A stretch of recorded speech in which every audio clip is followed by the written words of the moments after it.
안녕하세요. 반갑습니다. 독학사 국사 강의를 맡게 된 이금수입니다. 일단 화면으로 이렇게 여러분들 만나 뵙게 됐는데요. 정말 빈말이 아니고요. 너무나 반갑습니다. 자, 모두 34개의 강의를 통해서 여러분들에게 필요한 국사 내용을 쭉 전달하겠습니다. 강의를 들으시는 여러분들 입장에서는 34강이라면 조금 부담스럽죠. 그런데 강의라는 제 입장에서는요. 조금 더 강의를 했으면 좋겠다. 아쉬운 마음이 커요. 자, 독학사 국사 문제가요. 일단 기본적인 문제 유형 자체는 기존과 똑같은 모습입니다. 문제가 나오고 보기 모두 4개 나오고 문제 자체가 겉으로 보기에는 조금 단편적이죠. 그런데 올해부터 기출문제에서요. 난이도가 살짝 높아졌습니다. 또 기본으로 독학사 문제가 가지고 있는 좀 지역적인 문제도 있어요. 역사라고 하는 건 큰 틀을 일단 1차적으로 살펴보고 그리고 지역적인 걸 들어가야 되는데 기존의 지역적인 거에다가 난이도까지 살짝 높아졌기 때문에 가르친 제 입장에서는 34강 살짝 이거 부족한 거 아니야? 더 강의 수를 늘려야 되지 않나? 이런 생각을 좀 하긴 했어요. 그런데 여러분들 정말 빠듯한 시간 내서 공부하시는 거잖아요. 그래서 제가 34시간 강의하면서 여러분에게 정말 필요한 내용들 꾹꾹 밀어넣으면서도 쉽게 설명드리도록 하겠습니다. 자, 그러니 여러분께서도요, 바쁘시겠지만 힘드시겠지만 1강 시작한 거 34강까지 끝까지 잘 함께 들어주셨으면 좋겠습니다. 자, 일단 제 수업은요 모두 3단계로 진행을 합니다. 일단 매 수업 시간 오늘의 연표라고 해서 여러분이 공부하는 그 해당 시기가 전체 우리 역사에서 어떤 시기에 위치하는지 그리고 어떤 역사 의미를 가지고 있는지를 먼저 간단하게 말씀을 드릴게요. 그리고 두 번째 기출 포인트 짚어보고요. 그리고 난 다음에 본격적인 설명에 들어갑니다. 자, 그러면 교재 3페이지 피셨습니까? 지금부터 시작해서요. 연속 2시간 동안 우리가 공부할 내용은요. 3페이지에서부터 17페이지에 들어가는 내용입니다. 그러니까 우리 역사에서도 가장 오래된 부분이죠. 보통 우리가 우리 역사든 남의 나라 역사든 공부를 할 때는요. 어느 나라, 그러니까 고려냐 조선이냐 이렇게 나라별로 접근을 하죠. 근데 우리 역사 시작을 들어가 보시면 당연히 나라가 없어요. 그래서 그때는 인간이 사용했던 도구를 가지고 역사를 접근합니다. 알고 계시죠? 인류가 처음에 썼던 건 돌이요. 그 다음에 금속입니다. 근데 돌을 썼던 시간이 너무 길어요. 전체 인류 역사의 99.9%가 돌을 썼어요. 그래서 그 돌의 종류도 다르고 생활 모습이 다릅니다. 그래서 구석기다, 신석기다라고 하고요. 금속 중에 최초로 사용한 건 청동. 근데 청동보다 훨씬 더 단단한 게 철입니다. 그래서 모두 4단계를 진행을 해요. 근데 철기 같은 경우는 현재도 여러분 철기 시대에 살고 있어요. 그래서 철기를 다 배우는 건 아니고 여러분들이 오늘 수업 시간에 공부하는 내용은요. 그 중에서 초기 철기 시대까지만 들어갑니다. 자, 아무튼 오늘 수업은요. 바로 각 시대별로 생활 모습을 여러분에게 전달하는 내용이 되겠습니다. 아시겠지만 우리 역사 전체 내용 중에서 가장 쉬운 단원이에요. 그러니까 편안하게 들어주시면 좋을 것 같고요. 다음 시간에 공부할 내용까지 미리 살짝 좀 말씀을 드리자면 여러분 구석기에서부터 초기 철기 시대 중에서요. 최초의 나라가 등장한 시기는 언제일까요? 청동기입니다. 왜냐하면 돌이라고 하는 건 일단 그래도 기본 재료가 땅바닥에 그냥 널려 있는 거잖아요. 그 중에서 좋은 걸 선별해서 내가 원하는 모양으로 만들면 되지만 청동이라고 하는 건 길거리에 청동이 나 여기 있어 라고 기다려주는 게 아니죠. 구리에다가 주석과 아연을 적절한 비율로 섞어야지만 만들어지는 게 청동이에요. 그러니까 고도의 기술을 가지고 있습니다. 그러다 보니까 그 기술을 가지고 있는 사람이 지배자가 돼요. 됐나요? 아니면 그것을 소유하는 부족이 국가를 만들게 됩니다. 그래서 최초의 국가는 어느 나라이든 다 청동기를 바탕으로 합니다. 됐죠? 그래서 고조선은 청동기를 바탕으로 등장해서 초기 철기 시대까지 있었어요. 그러다 이제 멸망을 하고요. 고조선이 멸망할 즈음에는요. 부여, 고구려, 옥저, 동해, 마한, 진안, 변한 이 여러 나라가 등장합니다. 정말 별거 아니죠. 근데 정말 별거 아닌데 여러분들이 보시는 시험에요. 보기로 들어갈 것들이 이미 다 나왔어요. 고조선은 청동기 문화를 바탕으로 성립되었다. 맞습니까? 맞습니다. 여러 나라는 철기를 바탕으로 성립되었다. 맞죠? 고조선은 철기를 바탕으로 성립되었다. 그건 틀려요. 고조선은 청동기를 바탕으로 성립되었다가 철기까지 받아들인 겁니다. 별거 아니지만 이미 여러분들은 시험 준비가 이제 들어가신 겁니다. 자, 오늘 공부하는 4개 시기 중에서도요. 가장 시험에서 많이 나오는 건 신석기와 청동기 시대가 되겠습니다. 자, 그럼 시작해 볼까요? 먼저 첫 번째 구석기로 들어갑니다. 구석기 시대, 일단 우리 땅에서 시작된 건요, 약 70만 년 전. 이 70만 년 전이다 그러면 전 지구 역사가 46억 년 정도 됐거든요. 그 중에서 인간이 등장한 게 약 350만 년쯤에 아프리카에서 등장을 했어요. 그리고 그 아프리카에 살고 있었던 인류의 조상들이 뻗어나가기 시작합니다. 그래서 우리 땅에 들어온 것이 바로 70만 년 정도가 되는 거예요. 되셨죠? 자, 그렇다면 그때 살던 사람들은 어떻게 살았을까요? 사냥하고요. 그 다음에 열매, 그 다음에 물고기, 뭐 이런 것들 먹고 살았고요. 이런 것들은 맨손으로도 할 수 있겠지만 기본적으로 도구 사용하겠죠? 이때 사용했던 도구는 뼈도구, 그리고 뗀석기가 됩니다. 뗀석기라고 하면 석기를 내가 원하는 모양으로 깨서 섰다라고 해서 뗀석기라고 해요.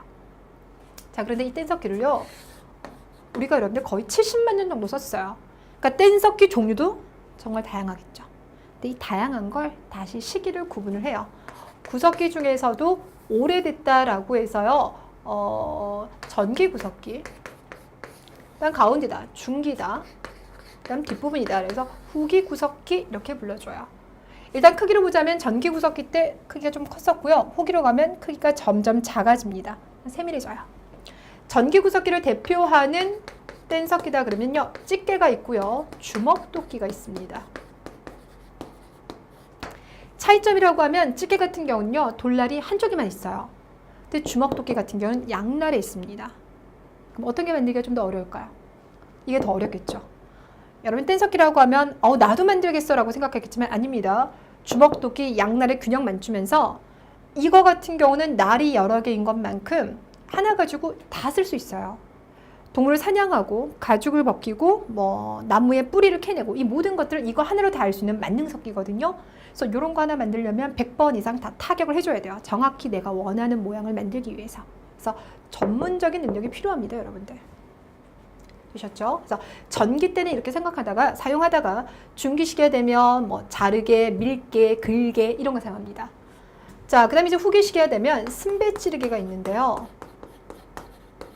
찌르개는 뭔지 아시겠죠? 그럼 승배라는 게 뭐냐면 손잡이를 말합니다. 그래서 한 10cm 정도가 되는 돌을 내가 원하는 모양으로 이런 식으로 자르는 거예요. 그래서 여기 부분이 손잡이, 승배가 되겠고요. 여기에 나무를 연결합니다. 그래서 이렇게 끈으로 묶어두는 거예요. 그러면 이런 것들이 이제 돌창이 되는 거죠. 되셨나요? 여러분께서 이제 시험을 준비하는 입장에서는 이런 거 다 외워야 된다고 생각하시잖아요. 집게, 주먹도끼, 글게, 밀게, 자르게, 승배 찌르게. 근데 입으로 얘기해보면 뭔가 공통점이 나오지 않습니까? 개자로 끝나요. 요거 하나 빼고는 모두 다 개자로 끝납니다. 아, 뗀석기의 명칭이구나. 이렇게 보시면 됩니다. 자, 사냥하고 살고요. 물고기 잡기 위해서는 한 곳에 계속 있을 수는 없어요. 정착생활 안 되고 이동생활 해야 되겠죠? 그래서 겨울에는 동굴에 살고요. 여름에는 임시 거처를 만드는데 이를 막집이라고 합니다. 농담이지만 진담인 듯 설명을 드리면 막집이라는 건 막지어서 막집이 아닙니다. 임시 거처를 막집이라고 합니다. 자, 이때 무리 지어 다니는데요. 한 20-30명 정도가 무리 짓고요. 물론 거기에는 일종의 대장 역할을 하는 사람이 있어요. 근데 권력을 가진 건 아닙니다. 나이가 좀 더 많거나 지혜로운 사람들이 대장 역할을 합니다. 그리고 미리 하나 말하지만 신석기 시대까지도요, 계급이 없어요. 평등사회. 그러다가 청동기 시대가 되면 아까도 말씀드렸다시피 청동이라는 게 나 여기 있어요 이러는 거 아니잖아요. 만드는 고도의 기술이 필요하죠. 그 기술을 가지고 있는 사람들이 지배층이 되면서 계급이 발생하는 겁니다. 그러니까 인간 사회가 분화되는 거예요. 자, 마지막으로는요, 이 구석기 시대 사람들도 나름 예술을 알았답니다. 그래서 역사학자들이요, 구석기 시대의 조각품들을 찾았어요. 근데 조각품이라는 게요, 뭐 대충 모습 중에는 뭐 이런 모습 같은 게 있어요. 그럼 여러분이 이런 조각품을 발견했다. 뭐라고 생각하시겠습니까? 물고기구나. 그럼 다시 또 해석을 하자면 이거 왜 만들었을까요? 내가 어제는 물고기를 10마리 잡았는데 내일은 한 마리라도 더 잡았으면 좋겠다라고 마음속에 뭔가 기원을 하면서 만들었겠죠. 자, 그래서 뭐라고 하냐? 뭔가를 기원한다. 주술적 의미에서 조각품을 만들었다라고 해석을 합니다. 됐습니까? 자, 그렇다면 이제 구석기와 관련돼서 마지막으로 살펴볼 것은요, 구석기의 대표적인 유적지예요. 이 유적지 문제가 요즘에는 그렇게 많이 나오지는 않는데 한번 나오면 또 틀릴 수가 있잖아요. 그렇죠? 그래서 외워야 되는데 외우는 입장에서는 되게 짜증나요. 가본 것도 아니고 이름만 기억하다 보니까 헷갈리는데요. 그래도 일단 첫 번째, 구석기 시대 사람들은 동굴에 살았다 그랬잖아요. 그러니까 상원 검은모르 동굴, 청원 두루봉 동굴, 동굴자가 등장하면 일단 구석기입니다. 그건 됐죠? 네. 그거 말고 제가 네 군데를 알려드릴 텐데요. 앞서서 우리나라의 구석기가 언제부터 시작됐다고요? 70만 년 전.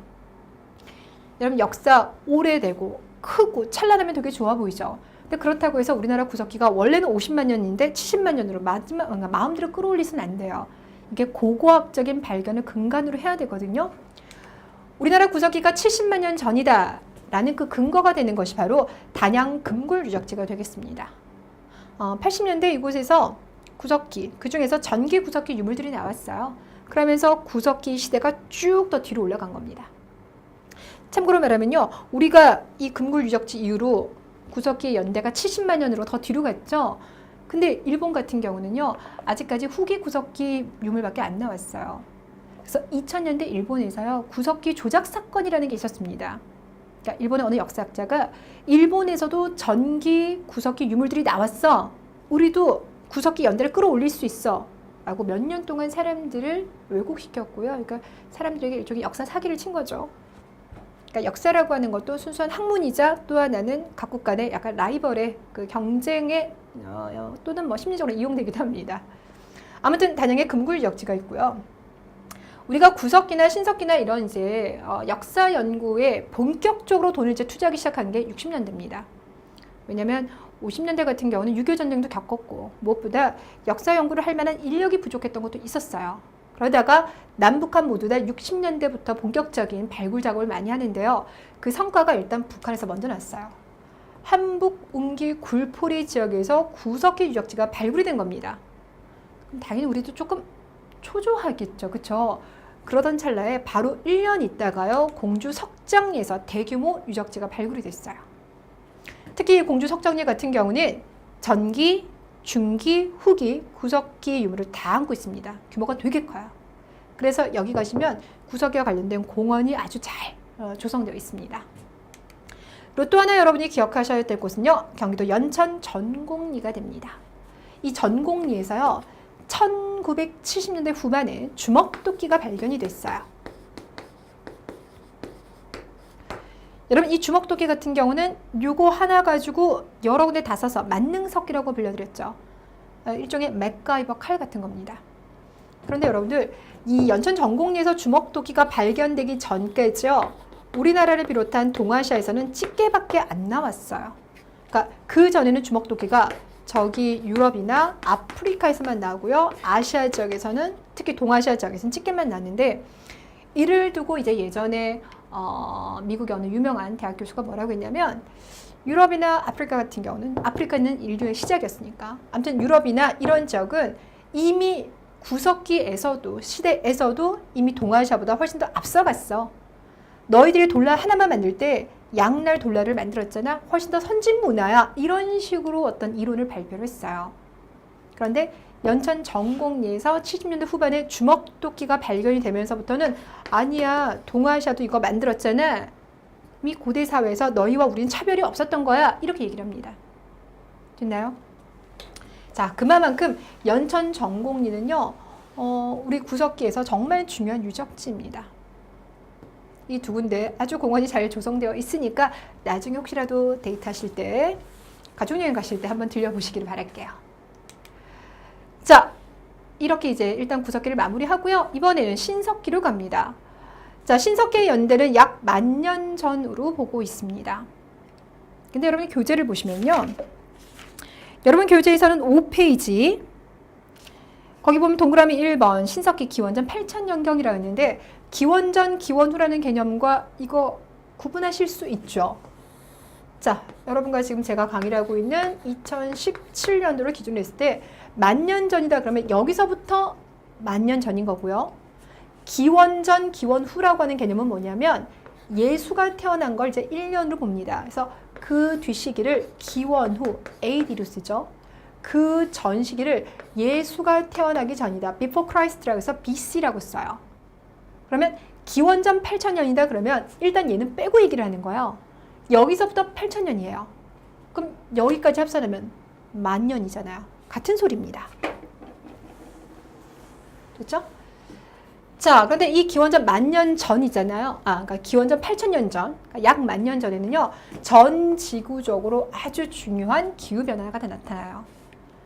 구석기 시대 때는요, 빙하기, 간빙기, 빙하기, 간빙기가 교차돼서 나타났습니다. 그러다가 마지막 빙하기가 이때 끝난 거예요.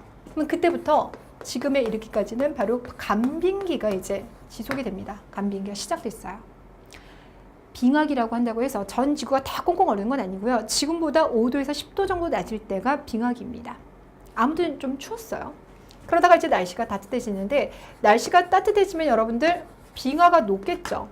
그럼 빙하가 바닷물에 들어와서 해수면이 점점 높아지겠죠. 그렇죠? 자, 그래서 어떤 모습이 나타날 거냐면 중국, 한국, 일본 있죠. 여러분들 거기는 특히 이 서해 바다 그리고 남해 바다는요 되게 얕은 바다입니다. 그래서 해수면이 내려갈 때 있죠. 빙하기 시기 같은 경우는 워낙 여기가 얕다 보니까 그냥 이거 자체가 육지가 되는 거예요. 연결되는 거예요. 그러니까 구석기 시대 때는 여기가 그냥 육지였었습니다. 근데 1만 년 전부터 간빙기가 시작되면서 바닷물이 이제 많이 늘어나고 해수면이 올라가기 시작하죠. 해수면이 올라가면서부터는 여기가 바다가 된 거예요. 그래서 오늘날의 이러한 식의 해안선의 모습이 만들어집니다. 자, 그래서 우리가 이제 뭐라고 하냐면 구석기에 그 시대 때 한반도에 살고 있던 사람들은 한반도에만 계속 안 살았을 수 있잖아요. 연결이 돼 있으니까. 그렇죠? 근데 신석기 시대부터는 우리나라와 일본은 일단 분리가 되잖아요. 그리고 우리도 이제 반도 국가가 됐잖아요. 그러다 보니까 신석기 시대부터 우리 땅에 살던 사람들은 그곳에 계속 머물러 살았겠구나. 그래서 우리 민족의 시작을 신석기로 보고 있습니다. 자, 그 다음 생활 모습 들어가 볼까요? 앞에서 말씀드렸다시피 신석기와 청동기의 생활 모습이 정말 중요합니다. 여러분들 신석기 하면 농사 시작한 거 많이 알고 계시죠? 근데 조심할 게 있어요. 여전히 생활의 중심은 이거예요. 이거고 농사를 졌다 하더라도요. 신석기 처음부터 한 건 아니고요. 신석기 후기 시대부터 농사 짓기 시작했다라는 거. 그리고 또 하나는 이건 아주 초보적인 농사예요. 그러다 보니까 우리가 농사 졌다 그러면 벼농사를 생각하는데 아직 벼농사는 아니고요. 조, 수수, 기장 이런 것들을 재배하는 단계입니다. 그러니 아직은 생활의 중심이 이쪽이라는 거. 됐죠? 자, 이거 하나 조심하시고요. 그 다음, 그럼 농사를 질 때는 뭘 이용해서 했느냐? 간석기를 이용합니다. 간석기라는 건 내가 원하는 모양으로 돌을 갈았었다. 근데 갈았었는데 그 돌이 무뎌졌어요. 다시 갈아 쓰는 겁니다. 되셨어요? 참고로요, 뗀석기 같은 경우는 개자가 많이 들어갔죠? 찢게, 찌르게, 밀게, 긁게, 개자가 들어갔죠. 근데 간석기 같은 경우는요, 돌자가 들어갑니다. 도라살, 돌창, 돌보습, 돌갱이, 돌낫, 돌자가 들어가요. 예외라고 하면 갈돌과 갈판.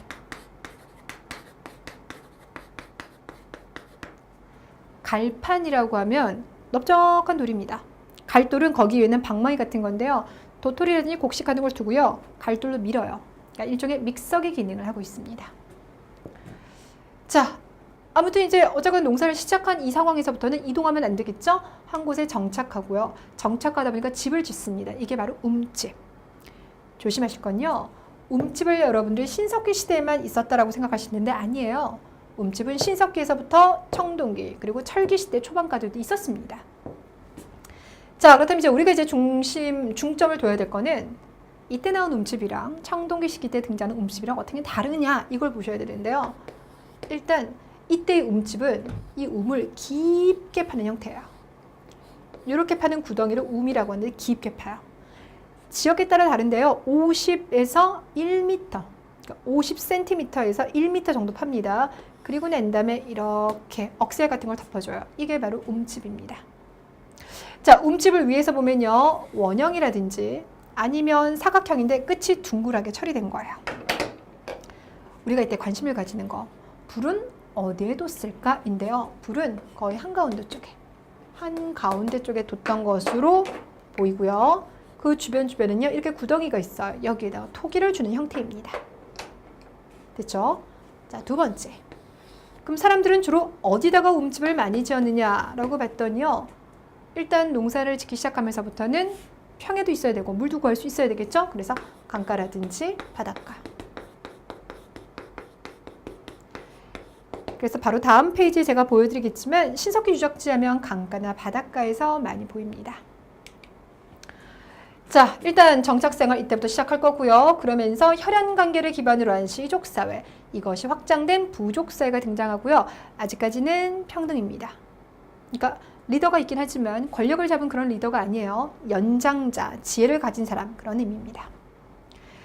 자, 여기까지는 이제 구석기랑 비슷한 패턴으로 왔다면 이제 여기서부터 비교 잘 해볼게요. 바로 뭐냐면 토기가 등장한다는 거. 신석기 사회가 가지고 있는 특징, 농경 시작했다, 움집 만들기 시작했다, 그리고 또 하나가 토기를 만들기 시작했다. 이거 되게 중요하죠. 토기가 나왔을 때 거의 대부분 나오는 토기는 빗살무늬 토기가 나와요. 빗살무늬 토기 같은 경우는 우리나라 신석기를 대표하는 토기가 됐고요. 전국에서 고루 나옵니다. 뭐 빗살무늬 토기의 생긴 모습은 여러분들 아실 거예요. 이런 게 있고요. 이거 말고 여러분이 추가로 기억하신다 그러면 3개가 더 있어요. 일단 첫 번째는 이름 민무늬 토기. 여러분 민무늬 토기라고 하면 아무 무늬가 없는 거죠. 민무늬, 무늬가 아무것도 없어요. 밋밋해요. 근데 이 민무늬 토기 자체는 청동기와 철기 시대에 사용해요. 근데 그 민무늬 토기의 일은 원형의 모습이다 라고 해서 이걸 이름 민무늬 토기라고 합니다. 이거 말고도 여러분 교재 보시면은요, 덧무늬 토기라는 게 있는데, 덧무늬라는 게요, 덧대고 있는 거예요. 이게 있고, 눌러 찍기문 토기. 여러분 토기를 이렇게 봤을 때요, 이 위쪽 있죠? 이걸 바로 아가리라고 그래요. 제가 이걸 한 게 아니라요, 토기의 위쪽은 아가리라고 합니다. 근데 눌러 찍기문 토기 같은 경우는요, 이 아가리 쪽에다가 찍어요. 그래서 문양을 만들었다. 자, 4개 다 기억하신다면 이름 민무늬 토기, 덧무늬 토기, 눌러 찍기문 토기, 빗살무늬 토기가 있습니다. 토기만 만드는 게 아니라요, 옷도 만들어 입어요. 여러분 옷을 만들어 입기 위해서는 실, 바늘이 필요하겠죠. 자, 그래서 이때 실을 만드는 데 이용되었던 가락바퀴라는 게 있습니다. 동그라미 가운데 구멍 뽕 뚫려 있어요. 여기다가 나무를 하나 끼워요. 그런 다음에 돌돌돌 돌리면서 실을 만들어내는 거예요. 그 다음 날카로운 뼈를 가지고 바늘을 만듭니다. 자, 실과 바늘이 있으니까 가죽을 꿰매가지고 옷을 만들어 입었겠죠? 자, 마지막으로 신석기 때 농사를 짓기 시작합니다. 그러면서 자연의 위대함에 대해서 아는 거예요. 그래서 신앙이라는 게 등장해요. 아직까지는 종교 정도는 아니고요. 원시 신앙이 등장하는데요. 이거 여러분들 정리 잠깐 좀 해야 되니까 옆에 쓸게요. 원시 신앙이다 그러면 크게 4가지 형태를 볼 수 있는데, 애니미즘, 샤머니즘, 토테미즘, 그리고 영혼과 조상 숭배.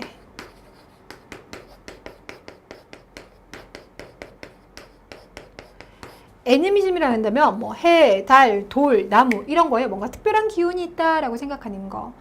그래서 예전에 사극 같은 데 보면요, 우리 어머님들이 뭐 자식 과거 시험 합격하라고요, 물 한 그릇 떠두고 난 다음에 달님에게 비나이다 비나이다 제발 우리 자식 시험에 합격하게 해주세요 이렇게 하잖아요. 달이나 해, 특별한 기운이 있다라고 생각하는 걸 애니미즘이라고 합니다. 샤머니즘은요, 무당을 믿는 거예요. 그리고 무당의 주술을 믿는 것. 일종의 여러분들 타로 보시나요? 예, 샤머니즘의 흔적이 되겠고요. 토테미즘이다 그러면 동물을 숭배합니다. 다음 시간에 강의하겠지만 그 단군 신화에 보면 단군한 검의 엄마가 웅녀죠. 곰이 쑥과 마늘을 먹어서 사람 됐다라고 하는데 그거 어린아이들한테 얘기해도 뻥인 줄 알더라고요. 자, 그런 것들 결국 뭐냐면 곰을 숭배하는 부족을 상징합니다. 토테미즘. 사람은 죽어도 영혼은 남는다. 아니면 조상을 챙기는 거. 이런 개념들이 바로 신석기 시기 때 등장했습니다. 자, 그리고 이제 신석기 시대는요, 장식적인 요소도 되게 커져갔어요. 가령 예를 들어서 커다란 그 조개 껍데기 있죠. 거기다 구멍 뽕뽕뽕 뚫어서 가면을 만든다든지, 아니면은 뭐 동물의 이빨 같은 걸 연결해 가지고요, 뭐 팔찌 같은 장식품 만드는 거. 이걸 칠해거리라고 합니다. 자, 갑자기 신석기가 되면서 뭐 여러분들 많이들 알고 있는 내용이긴 하지만 챙길 게 조금 늘어났습니다. 자, 그러면 마지막으로는요, 신석기의 대표적인 유적지를 볼 텐데요. 다시 한번 말하지만 신석기 시대에는 농경을 시작했습니다. 이거 다른 나라가 시작했으니까 우리도 시작했겠다라고 우기는 게 아니라요. 다 고고학적인 발굴을 근간으로 얘기하거든요. 자, 그렇다면 어디에서 그게 나왔느냐? 바로 평양 남경이랑 황해도 봉산 지탐리에서요. 불탄 좁쌀이 나왔어요. 불탄 좁쌀. 아, 그래서 우리나라도 신석기 후반에 농경을 시작했구나라고 얘기할 수 있습니다. 됐죠? 시험에서 나왔습니다. 자, 그 다음 신석기 때의 집들은 강가나 바닷가 쪽에 많이 있다 그랬죠. 동해, 서해, 남해의 대표적인 유적지를 알려드리자면 동해 같은 경우는 양양 오산리, 서해는 서울의 암사동 지역. 암사동에 가면 대규모의 움집 터가 있었고 그것을 이제 다시 복원시켜 놓은 암사동 신석기 유적지가 있습니다. 부산 같은 경우는 동삼동 유적지가 대표적입니다. 자, 앞에서 4개 말씀드렸고 뒤에서 5개 말씀드렸습니다. 벌써 9개 유적지가 나왔어요. 자, 그리고 저는 청동기로 넘어가겠습니다. 자, 만주와 한반도 지역에서 청동기를 사용하기 시작한 것은 기원전 2000년에서 기원전 1500년경이에요.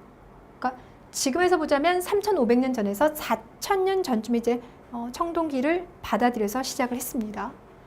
이 청동기가 들어온 것은요, 생활에서 정말 큰 변화들을 많이 일으켰어요. 근데 여기서부터는 그 변화들을요, 정치, 경제, 사회, 문화 이런 파트로 나가 볼게요. 앞으로 제가 향후 강의를 하면서 어떤 나라를 접근할 때도요, 정치, 경제, 사회, 문화 이렇게 파트별로 나가 들어갑니다. 일단 정치적인 변화라고 하면 무엇보다 계급이 발생했잖아요. 그렇죠? 청동기를 소유한 사람이 계급을 가진 거고 또는 청동기를 소유한 세력 전체가 지배 부족이 되면서 다른 부족을 지배하는 모습입니다. 되셨어요? 자, 이때 권력의 정점에 있는 인물을 뭐라고 하냐? 족장 또는 군장이라고 합니다. 지배층과 피지배층으로 나눠졌을 때 그 꼭대기에 있는 인물 족장 또는 군장이라고 하는데 그가 지배하는 국가다라고 해서 군장국가라고 불러줘요. 자, 근데 이 군장국가에서 나타나는 모습 중에 하나 중요한 게 뭐냐면 재정일치사회라는 거. 일치합니다. 뭐가? 정치와 제사를 담당한 사람이 한 사람으로 일치합니다 라는 뜻입니다. 그러니까 족장이요, 나를 따르라 라면서 전쟁을 일으키기도 하죠. 또 한편으로는 하늘의 제사를 지내는 것도 그가 담당합니다. 당연히 오늘날의 사회는 재정분리사회니까 대통령과 목사, 신부님 다 따로 있지만 고대에서는 재정일치의 모습이었다. 그리고 또 하나는 이런 족장들은 나는 너희들과는 다른 사람이야. 나만이 가진 특별함이 있어 라고 말하겠죠. 그러면서 내세우는 게 바로 뭐냐? 선민사상 또는 천손사상이라고 합니다. 우리는 하늘로부터 선택받은 사람들이야. 또는 하늘에서 내려왔어. 이런 사상을 강조했고요. 족장들의 무덤은 일반 사람들의 무덤과는 좀 달랐겠죠. 그래서 규모가 되게 큰데요. 그 대표적인 증거가 바로 고인돌입니다. 참고로 우리나라는요, 전 세계 고인돌의 약 40%가 있습니다.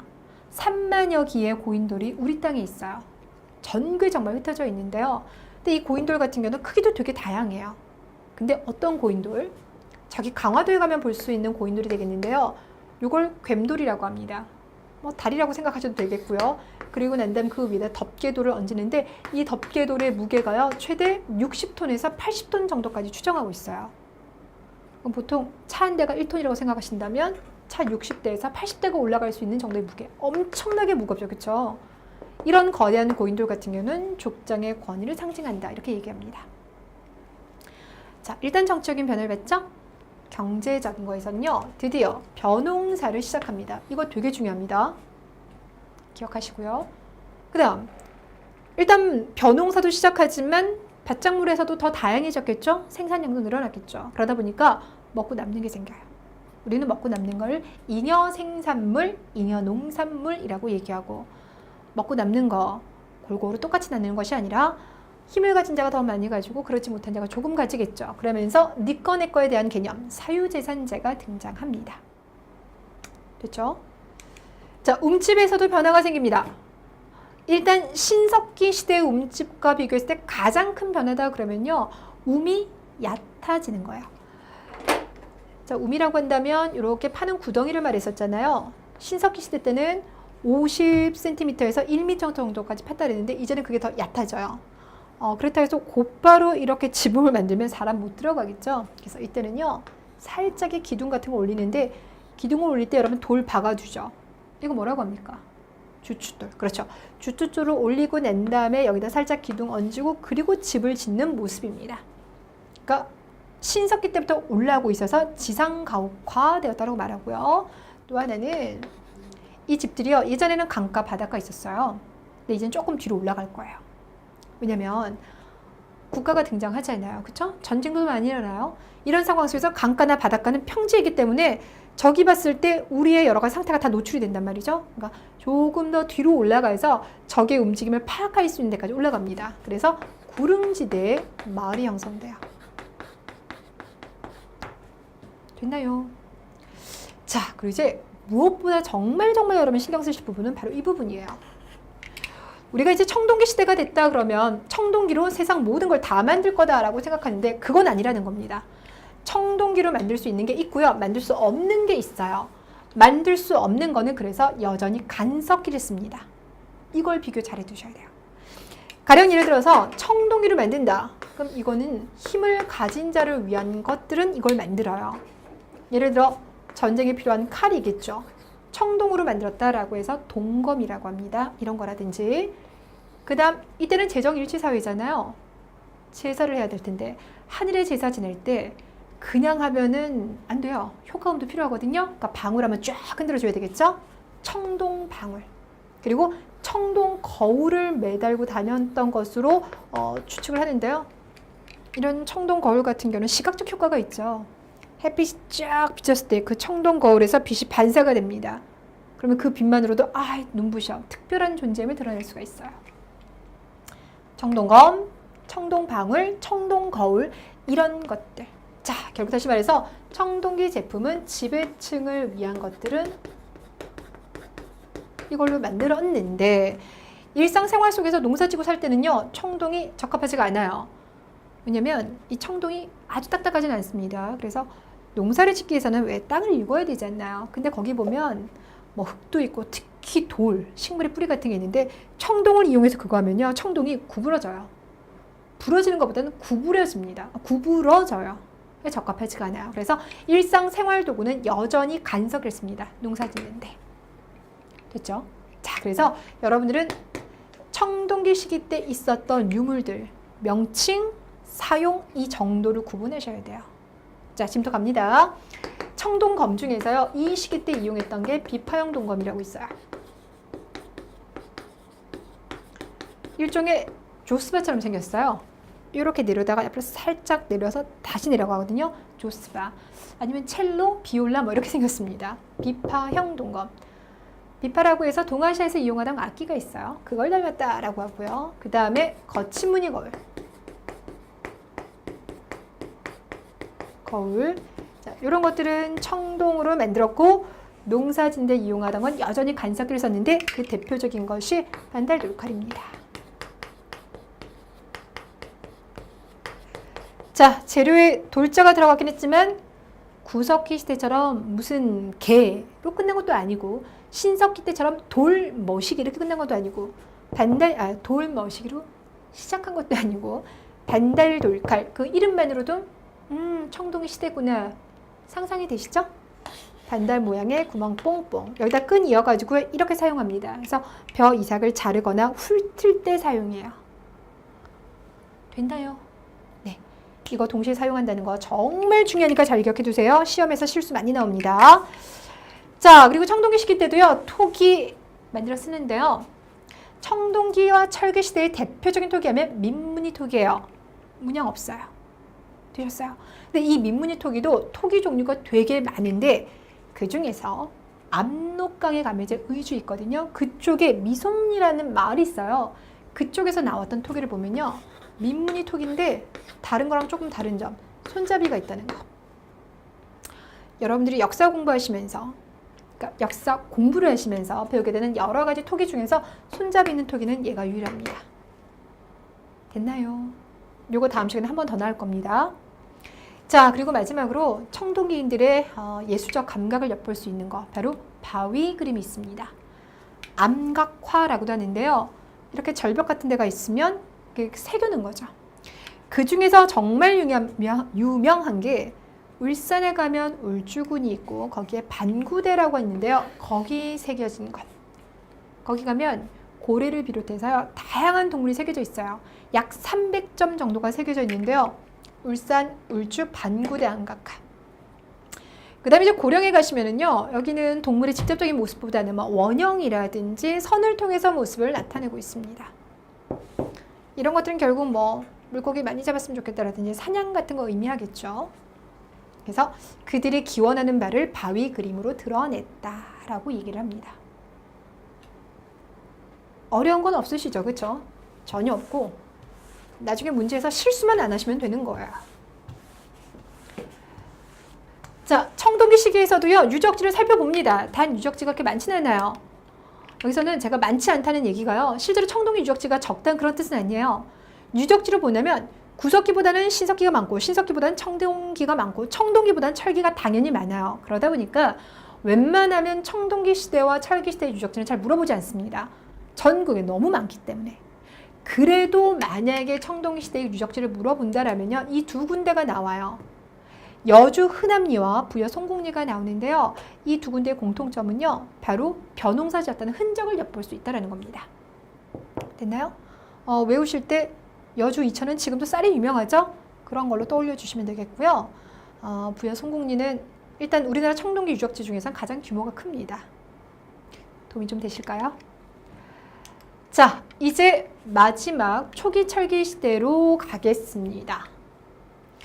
여러분, 초기 철기 시대, 일단 우리가 나라로 본다면 어느 나라에 해당하는 시기일까요? 고조선 후반부 쪽에 들어갑니다.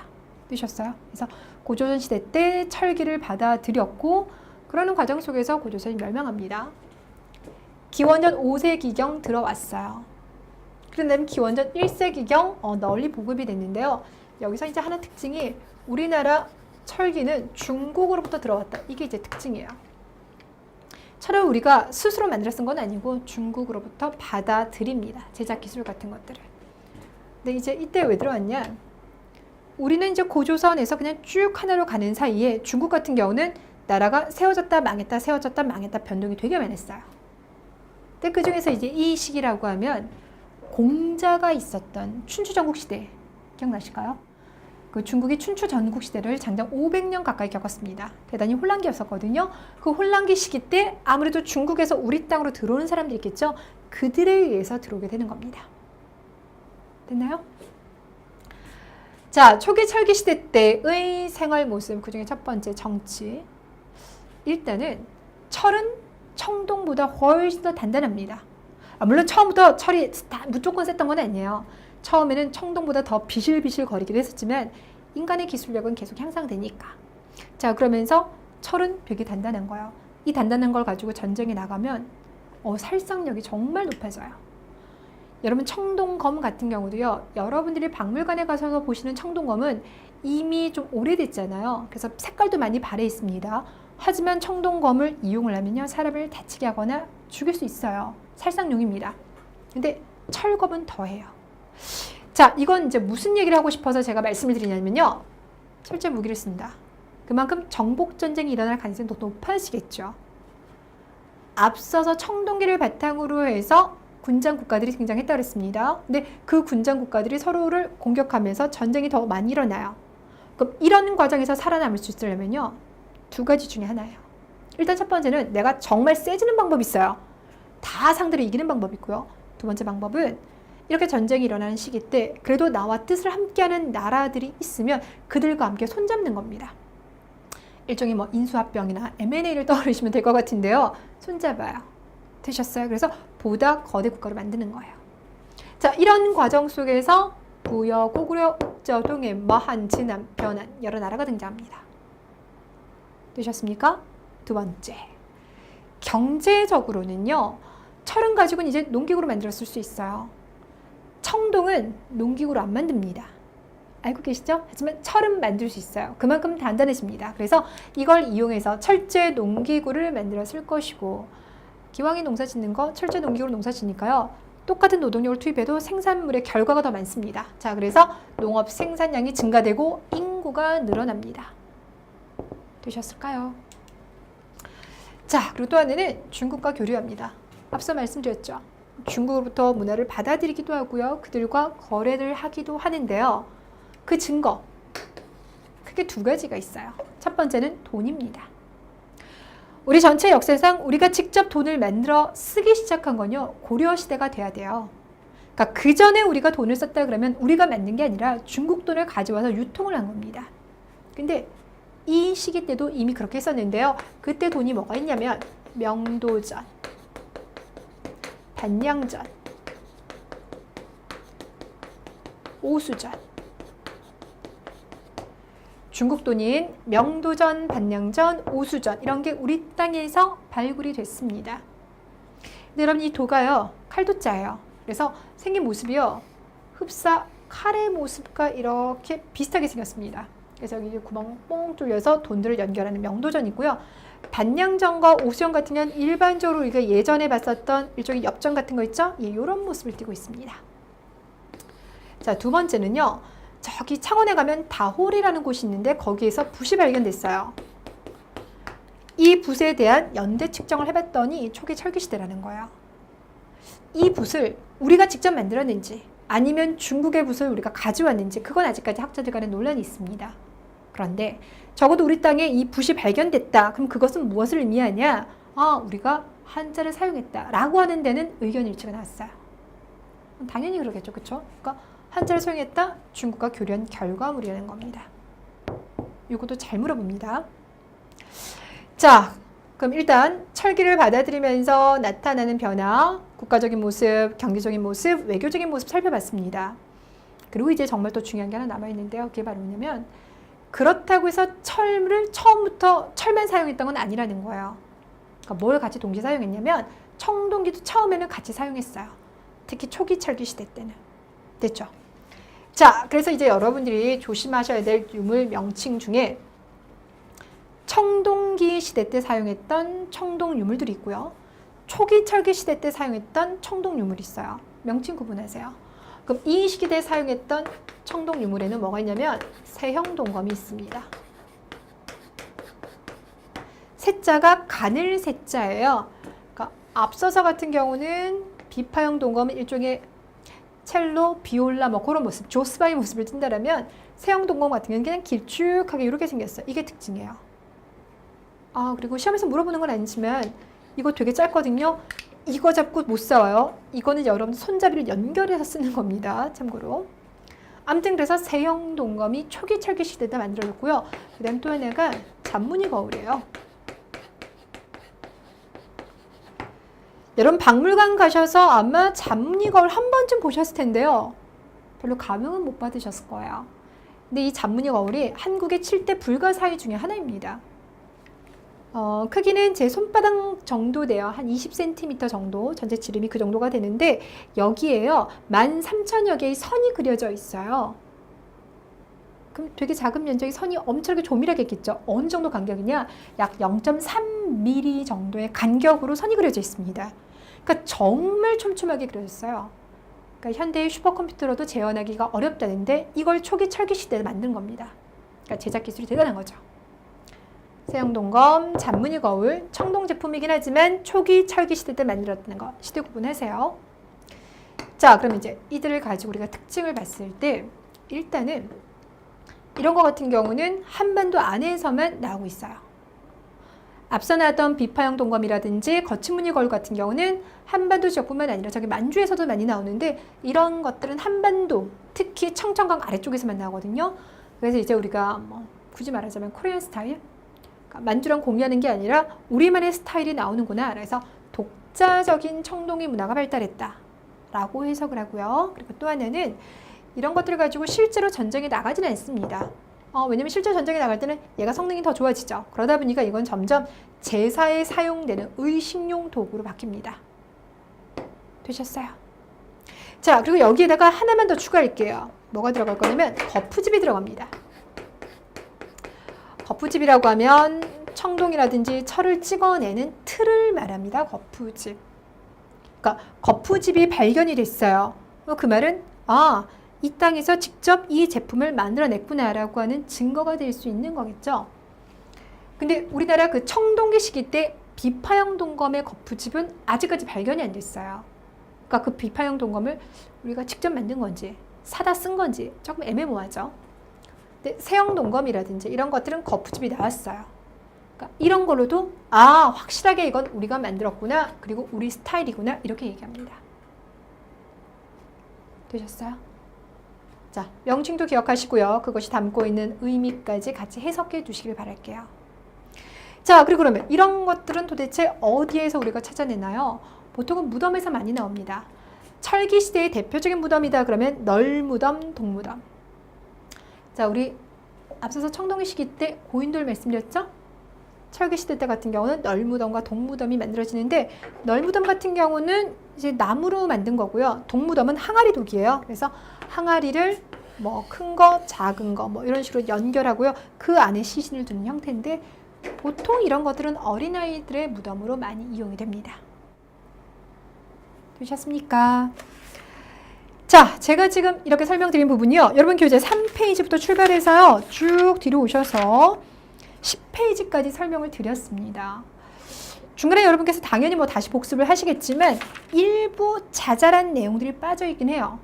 근데 그건 여러분이 충분히 스스로 복습하시면서 챙겨두실 수 있다고 생각했기 때문에 저는 이 정도 선에서 마무리했는데요. 아마 여러분들이 복습해보시면 아실 겁니다. 다 이해가 가는구나. 네. 자, 오늘 1강이죠. 앞으로의 강의는 이렇게 진행하겠습니다. 저는 여기서 마무리 짓도록 하겠고요. 여러분들에겐 다른 거 아닙니다. 정말 복습 부탁드릴게요.